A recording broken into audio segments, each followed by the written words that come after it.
Hello and welcome to English for Beginners class. Today's lesson is about household chores.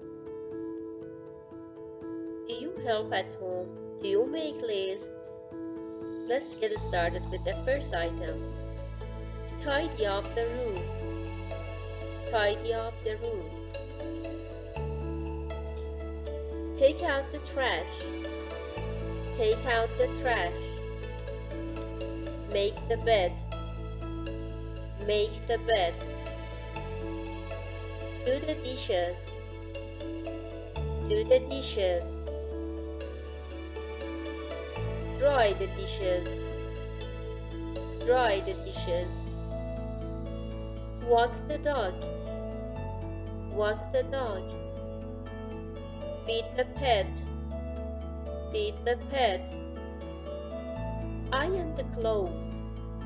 Iron the clothes. Sweep the floor. Sweep the floor. Mop the floor.